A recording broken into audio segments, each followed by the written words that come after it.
Jaipur Ajmer highway पर हुए tanker blast ने पूरे देश को दहला कर रख दिया था। इस हादसे के 4 दिन बाद ही फिर उसी जगह पर एक और एक्सीडेंट देखने को मिला है। राजस्थान की राजधानी जयपुर में अजमेर हाईवे पर एक के बाद एक हादसे हो रहे हैं। शुक्रवार को गैस टैंकर का हादसा हुआ था और वही बीते सोमवार को लो फ्लोर बस का भी एक्सीडेंट हो गया। बता दें कि चांदपोल से बगरू जा रही लो फ्लोर बस को अजमेर हाईवे पर तेज रफ्तार से आ रहे ट्रक ने टक्कर मार दी। इस हादसे में बस में बैठे करीब 10 यात्रियों को चोटें आई हैं। यात्रियों को नजदीकी अस्पताल पहुंचाया गया। हादसा अजमेर रोड पर हाईवे किंग होटल बगरू के पास हुआ। इससे पहले जयपुर अजमेर हाईवे पर हुए टैंकर ब्लास्ट में घायलों में 2 और लोगों की मौत हो गई, जबकि कई इलाजरत मरीजों की हालत गंभीर बनी हुई।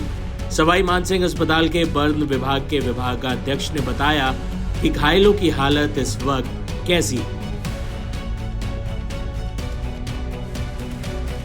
अभी हमारे पास बर्न में कुल 23 पेशेंट एडमिटेड है। इसमें से 3 पेशेंट वेंटिलेटर पे हैं और बाकी जो बचे हैं उनमें भी सिक तो हैं ही पेशेंट।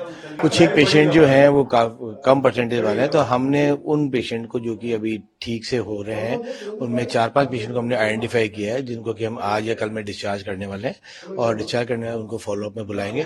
जो सिक पेशेंट हैं उनमें से भी 2 पेशेंट की हमने कोशिश की, क्योंकि 60% की रेंज में थे, तो उनको हमने ऑपरेशन थिएटर में लेके और कैडेविक स्किन ट्रांसप्लांट किया है, जिससे कि उनके सर्वाइवल के चांस बढ़ जाए और इन्फेक्शन चांस कम हो जाए।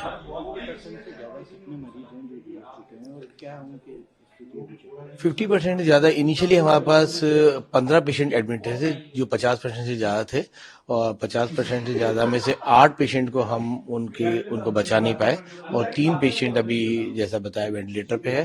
परंतु 50% से कम भी पेशेंट है, वो ऐसा नहीं है कि वो आउट ऑफ डेंजर है, क्योंकि बर्न में परसेंटेज तो एक क्राइटेरिया होता ही है और साथ में ये भी क्राइटेरिया होता है कि कितने गहरे वो जले हुए हैं।